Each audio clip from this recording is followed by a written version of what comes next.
महिला सशक्तिकरण के क्षेत्र में मैं समझता हूं ये दुनिया का सबसे बड़ा कार्यक्रम होगा महिला सशक्तिकरण का। बातें बहुत होती हैं, बातें करना बड़ा आसान है, महिला सशक्तिकरण, लेकिन सशक्तिकरण होगा कैसे? सबसे बड़ा सशक्तिकरण तो होता है जब हाथ में पैसा हो, जेब में पैसा हो। जेब में जब पैसा होता है तो आदमी पावरफुल महसूस करता है, पावर महसूस करता है।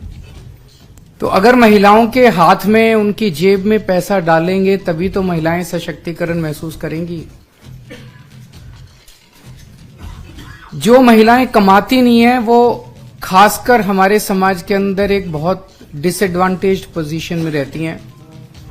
उन्हें घर में अपने पति के आगे हाथ फैलाने पड़ते हैं, उन्हें अपने बेटे के आगे हाथ फैलाने पड़ते हैं, अपने रिश्तेदारों के आगे हाथ फैलाने, छोटी छोटी चीजों के लिए, छोटी छोटी जरूरतों के लिए। अब ये नहीं होगा। अब दिल्ली में 18 साल से ऊपर की हर महिला के लिए, चाहे वो हमारी छोटी बहन हो, बड़ी बहन हो, चाहे कोई माता हो, हर एक के लिए हर महीने 1000 रुपए का इंतजाम कर दिया। हर महीने उनके अकाउंट में 1000 रुपए जाएंगे। ये बहुत बड़ी बात है और इस पे कई सालों से हम काम कर रहे थे। जाहिर तौर पे इस पे काफी पैसे का खर्च आएगा, लेकिन चूंकि दिल्ली में अब एक बहुत ही ईमानदार सरकार है, एक एक पैसा बचाती है। पहले बिजली फ्री की, पानी फ्री किया, शिक्षा फ्री की, इलाज फ्री किया, तीर्थ यात्रा फ्री की, महिलाओं का सफर फ्री किया। तो पैसा बचा बचा के जनता तक पहुंचाती है। यही पैसा, ऐसा क्यों नहीं हुआ कि पहले क्यों नहीं हुआ, और लोग क्यों नहीं कर रहे हो? क्योंकि वो सारा पैसा पार्टी वाले खा जाते हैं, दूसरी पार्टियों वाले सारा पैसा नेता खा जाते हैं, नेताओं की तरफ जाता है, सारा पैसा नेताओं की जेब में जाता है। दिल्ली में ऐसा नहीं होता। दिल्ली में सारा पैसा, एक एक पैसा बचा के हमने जनता पे खर्च किया है। तो अब वो बचा के इस साल हमारा वो सपना पूरा हुआ है जब हम सोच रहे थे कि हर महिला को हम हर महीने 1000 रुपए देंगे। मैं दिल्ली की सभी महिलाओं को बहुत बहुत बधाई देना चाहता हूं। आपका बहुत एहसान है मेरे ऊपर, आपका बहुत आशीर्वाद है मेरे ऊपर। आपसे मुझे कुछ नहीं चाहिए, बस ये आशीर्वाद अपने भाई पे और अपने बेटे पे बनाए रखना। जो महिलाएं 18 साल से ऊपर हैं वो इसके लिए पात्र होंगी, पर वो महिला किसी सरकारी पेंशन की लाभार्थी नहीं होनी चाहिए, सरकारी नौकरी में नहीं होनी चाहिए और इनकम टैक्स पेयर नहीं होनी चाहिए। और इसको, व्यवस्था को सिंपल करने के लिए हमने ये भी कर दिया, भाई सेल्फ डिक्लेरेशन दे देना। आप बाद में रैंडम तौर पे कुछ की जांच होती रहेगी, लेकिन सेल्फ डिक्लेरेशन देके आपको ये बेनिफिट शुरू हो जाएगा।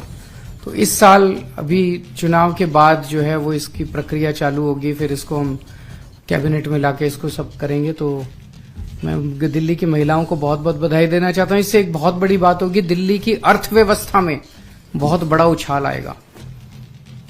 हमेशा ये देखा गया है कि अगर संपत्ति या दौलत या पैसा कुछ चंद लोगों के हाथ में कॉन्सेंट्रेट हो जाए तो अर्थव्यवस्था का बेड़ा गर्क हो जाता है।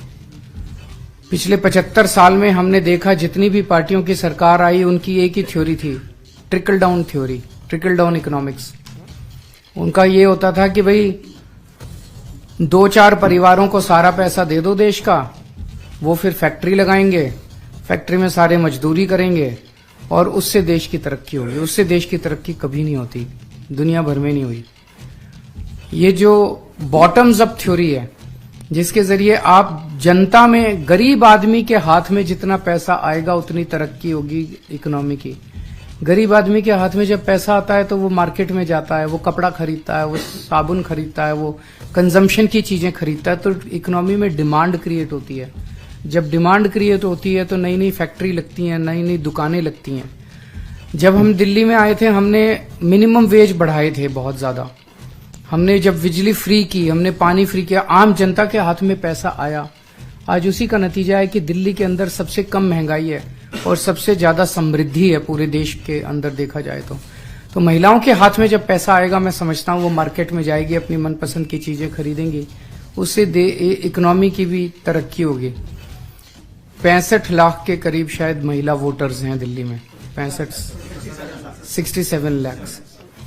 इसमें से इनकम टैक्स पेयर घटा दीजिए, इसमें सरकारी वो घटा दीजिए, इसमें हो सकता है सारी महिलाएं अप्लाई भी ना करें, वो सब करा के मेरा अपना मानना है शायद 45 लाख से 50 लाख के बीच में, शायद 50 लाख मान लीजिए।